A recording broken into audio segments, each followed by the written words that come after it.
আসসালামু আলাইকুম রহমতুল্লাহ বারাকাতুহ। চোখের আড়ালে কারো দোষ চর্চা করা বা খারাপ বলা, এটা ওর তো লাভ হলো না। আর ও যদি তেমনটা না হয়, আপনি বলছেন লোকটি খারাপ আর সে ভালো মানুষ, ডিফেন্সও করতে পারলো না, তাহলে কোন লাভ হলো আপনার? এই জন্য কাবিরা করবেন। যদি আপনি কল্যাণ চান, যে আমি নেকি পেতে চাই আর লোকটিকে সংশোধন করতে চাই, তাহলে সামনে গিয়ে বলতে হবে যে ভাই, কিন্তু অপমান করে না। এখন লোকজনের সামনে একটা লোককে বলবেন যে ভাই, আপনার এটা কেন ত্রুটি, এটা কেন আপনার খারাপ না, এটা বলা যায় না। ব্যক্তি জীবনের যদি ভুল ত্রুটি হয়, তাহলে একাকী বলতে হবে, পার্সোনাল বলতে হবে। আর যদি এমন ভুল হয়, সমষ্টিগত ভুল, যেই ভুল সোশ্যাল মিডিয়াতে ছড়িয়ে গেছে আর অনেকে ধর্মের না বিভ্রান্ত আছে, জানে একজন আমার মতো কেউ আসলো, আমার চাইতে বড় মনে করেন ভাই, তাকে মনে করছেন, কিন্তু সে এসে বললো যে মিলাদ করলে সব, আর যে এটা সোশ্যাল মিডিয়া মানুষের কাছে ছড়িয়ে গেল, আপনাদের বহু লোককে পথভ্রষ্ট করে চলে গেল। তখন আমার জন্য ফরজ তার নাম ধরে বলা যে এই বলেছে, এরকম পথভ্রষ্ট করেছে।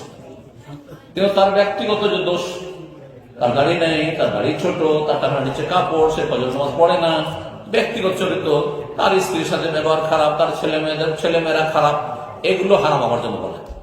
স্টেজে সে তার পার্সোনাল লাইফ সম্পর্কে দোষ চর্চা করবো, তার দ্বারা কোনো লাভ নেই, যেহেতু সেই জন্য কাবিরা গুনাহ। আশা করি বুঝতে পারছেন। কিন্তু ইসলামের নামে যদি বিভ্রান্তি ছড়ায়, তাহলে তখন আমাকে সতর্ক করা এবং তার দোষ চর্চা করার জন্য এই জরুরি নয় যে ওনার সামনে কেন বললেন না, ওনাকে ডেকে কেন বললেন না, না এই কোনো প্রয়োজন। ও আমাকে ডেকে ভুল বিভ্রান্ত করেন, আমাকে ডেকে বসাই, তার মিলাদকে যদি সুন্নাত বলতো, তখন আমি আর তার সঙ্গে বলতাম। কথা বোঝা গেছে না? জি স্যার। তখন বই প্রশ্ন করছেন, আসসালামু আলাইকুম রাসূল, আমি কারো মাধ্যমে অনেক কষ্ট পেয়েছি, আমি আল্লাহর জন্য তাদের ক্ষমা করে দিয়েছি, কিন্তু মাঝে মাঝে অনেক কষ্ট পাইতেছি, তাহলে অনেক কষ্ট পাই, তাহলে কি আমি তাদের ক্ষমা করতে পারছি? আসলে প্রশ্ন করছেন, গল্প করে না, তাহলে বুঝতে পারবেন, গুরুত্বপূর্ণ প্রশ্ন। আমাকে একজনকে কষ্ট দিয়েছে আর খুব কষ্ট পেয়েছিলাম, আর তারপরে আমি তাকে ক্ষমা করে দিয়েছি, কিন্তু তারপরে ভুলতে পারি না, সেই কষ্ট মাঝে মাঝে কষ্ট পাই। তো এটা কেমন? এটা পূর্ণরূপে আপনার ক্ষমা করা নাই, আপনার ক্ষমাতে সংকীর্ণতা আছে, হ্যাঁ, উদারতা নেই, বুঝছেন না?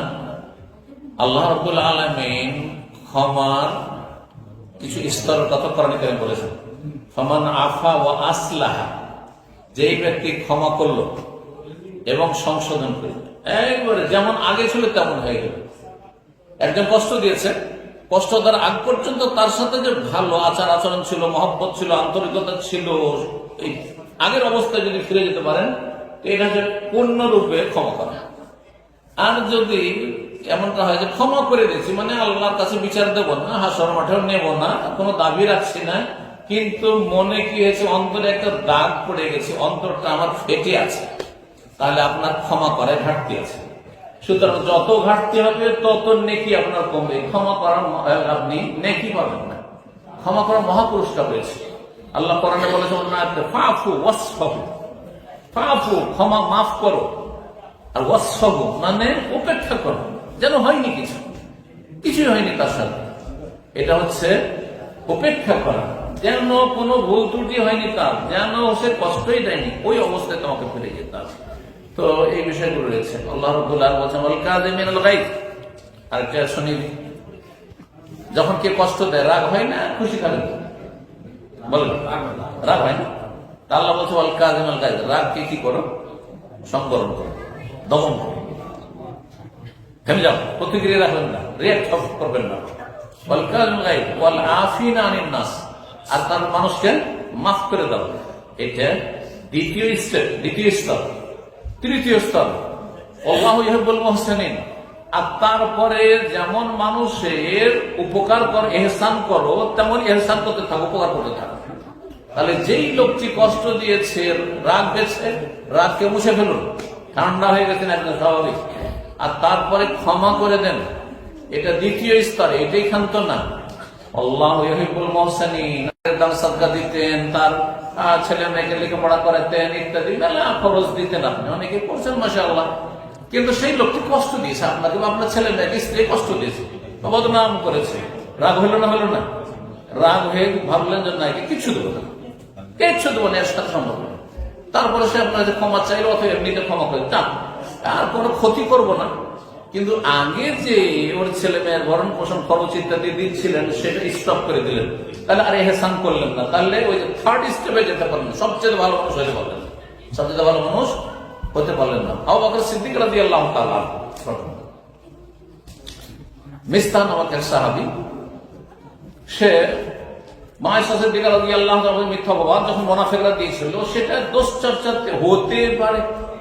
কিছু লোক আছে না, হ্যাঁ, কিছু রটে তো কিছু বটে, হইতেও পারে, হ্যাঁ, মানুষ মাত্র ভুল হতে পারে, এই ধরনের কথা বলেছে।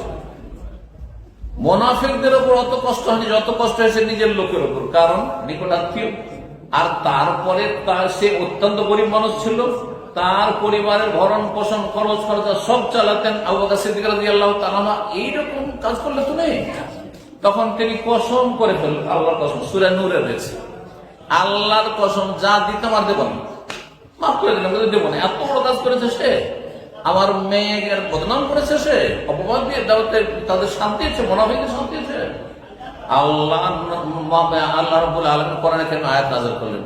আবু বকর সিদ্দিক রাদিয়াল্লাহু তাআলা উপদে বলা ইয়াতালি উলুল ফাদলি মিনকুম ওয়াসআ, যারা সচ্ছল ব্যক্তি এবং উদার অন্তরের মানুষ এবং যারা অনুগ্রহকারী পরোপকারী মানুষ, তারা যেন এইরকম কসম না করে, নেকির কাজ করব না বলে কসম না করে। আত্মীয় স্বজনকে দেওয়ার ক্ষেত্রে, দান খেরাত করার ক্ষেত্রে, ভরণ পোষণ দেওয়ার ক্ষেত্রে, উপকার করার ক্ষেত্রে, আর গরিব মিসকিনকে দেওয়ার ক্ষেত্রে, আর যারা আল্লাহ রাস্তার মুহাজির অভাবী তাদের দান সাদকা করার ক্ষেত্রে। সেই জন্য আগের অবস্থায় ফিরে যেতে বলে, সবচেয়ে ভালো আপনি মাফ করবেন। তো এটা হচ্ছে উচ্চ ইমানের পরিচয়। আশা করি মনে রাখবেন, তিনটি স্টেপ: রাগ ঠান্ডা করে দেওয়া, আর ক্ষমা করে দেওয়া, আর তারপরে ভালো কাজ, তার সাথে ভালো আচরণ করতে থাকা। আরো বই জানতে চাইলাম যে কোন নবজাতক শিশুর 7 দিনের নিয়ে চুল কাটতে হয়, চুল পরিমাণ সোনা ওজন করে যে টাকা হয় তা সদকা করতে হয়। আমার প্রশ্ন, তার 7 দিনের দিন দিতে হবে, আর যদি কেউ কোনোদিন দিল না দেয় তাহলে কি সে গুনাহ হবে? আর যদি এই সদকা টাকা কোন এতিমখানায় বা মসজিদে দেয় তা দেওয়া যায় কি? 7ম দিনে বাচ্চাদের মাথা মুন্ডন করা, যে চুলগুলি নিয়ে মাতৃগর্ভতে ভূমিষ্ঠ হয়েছে সেই চুলগুলোকে আযা বলা হয়, কষ্টদায়ক। এগুলিকে ময়লা আবর্জনা, এটাকে পরিষ্কার করো, আমি একটু আনহল আযা, এবং সেই মোতাবেক সেই সমপরিমাণ প্রশ্নকারী ভাই অথবা বোন বললেন, সোনা দাও, স্বর্ণের কথা না, গোল্ড না, রূপা, চাঁদির কথা রয়েছে, কি রয়েছে? চাঁদি। এই জন্য এই ভুলটি সংশোধন করেন না, মোটেই না। কোথায় স্বর্ণের রেট, গোল্ডের রেট, আর কোথায় হচ্ছে আপনার সিলভার, হ্যাঁ, রূপা। সুতরাং রূপা চাঁদি সমপরিমাণ, অল্পই হবে হয়তো, জি। তো সেটা জেনে নেবেন যে কত হইতে পারে মোটামুটি, আর সে অনুযায়ী সেটা সাদকা করা। সাদকা কার জন্য? মিসকিনের জন্য, গরিব মিসকিন, মসজিদে না। এতিমখানায় গরিব ছেলেরা যদি লেখাপড়া করেন, এতিম মানে তার গরিব হয় না, ওর বাবা ধনী হইলে আর ওই এতিম গরিব না, ও সাদকা খাওয়া যায় না, জাকাত খাওয়া যায় না। তো কথা হচ্ছে যে আমাদের দেশের এতিমখানাগুলো ঠিক আছে, যে প্রায় গরিব ছেলেরাই সেখানে লেখাপড়া করে, তো এইরকম এই অর্থে দেওয়া যেতে পারে। এক কথায় গরিব মিসকিনকে দান করে দেওয়া, সেটি সাদকা করে দেওয়া কাজটি কিন্তু আকিকার মতো গুরুত্বপূর্ণ না, সুন্নাত মুআক্কাদা না, যে গুনাহগার হয়ে যাবে, বুঝতে পারছেন, অথবা আপনার বাচ্চার ক্ষতি হয়ে যাবে। এটি হচ্ছে অতিরিক্ত সুন্নত নফল কাজ, মুস্তাহাব কাজ, করলে ভালো, আর কেউ যদি না করে তো গুনাহগার বলা যাবে। হ্যাঁ, এটাকে আকিকার মতো এত গুরুত্ব দেবেন না। ঠিক। আরো প্রশ্ন করা, যদি কেউ প্রাণীর ছবি অঙ্কিত পোশাক বা অন্যান্য দ্রব্য সামগ্রী উপহার হিসেবে দেয়, সেটা আমি ব্যবহার করতে চাই না, এই জিনিসগুলা কি করতে পারি? কোন বিধর্মী অথবা চ্যারিটিতে দিতে পারবো কিনা দয়া করে জানাবেন। কোন প্রাণীর যদি ছবি থাকে বা মানুষের ছবি থাকে কোনো পোশাকে, তাহলে সেই পোশাক কেউ, আমি নিজে কেনবো না, কিন্তু কেউ হাদিয়া দিয়েছে, গিফট দিয়েছে, তো সেটা কি করবো? জি। এতে চোখ, নাক, মুখ কি স্পষ্ট? মনে হয় যে স্পষ্ট না। এই জন্য এগুলি যদি কচি কাঁচা ছোটদের হয় ব্যবহার করে, আর তারা সেই লেবাস পোশাকের আপনার সালাত পড়ছে না, মসজিদে আসছে না বা সালাত পড়ছে না, তাহলে বড় কোনো আপত্তিকর কাজ করা যেতে পারে। অথবা বিছানার বেডশিট ইত্যাদি এসব বালিশ টালিশ বালিশ কভার ইত্যাদি এইগুলোর ক্ষেত্রে ছাড় দেওয়া যেতে পারে। যদি চোখ মুখ একেবারে মূর্তির মতো, প্রতিমা পুতুলের মতো নাক মুখ মাথা, তাহলে এগুলো করা যেতে পারে। আর না হলে যদি এমন থাকে যে একবারে মূর্তির মতো একবারে হাত পা চোখ নাক মুখ সবকিছু স্পষ্ট, তাহলে সেটা নষ্ট করে দিতে হবে, সেটা নষ্ট করে দিতে হবে। আর নিজের ছেলে মেয়েদেরকে তরবিয়তের জন্য অবশ্য করা যেতে পারে যে ছেলে মেয়েকে না দিয়ে অভাবীদেরকে দিয়ে দিতে পারে। সাধারণত গেঞ্জিতে ধারে একটা মানুষের ছবি আছে বা কিছু আছে, কিন্তু একবারে গরিব যারা অসহায় বা কোনো চ্যারিটিতে দিয়ে দেবে যে নষ্ট না করে। আল্লাহ তাআলা আরো ভাই প্রশ্ন করা, এই যে আমাদের বাউল গান গাওয়া শোনা বা সাবুর করা সম্বন্ধে এগুলো ঠিক আছে? বাউলরা মুসলিম না, যারা বাউল তারা মুসলিম না, তারা অমুসলিম, তাদের ইসলামের কোনো অংশ নেই।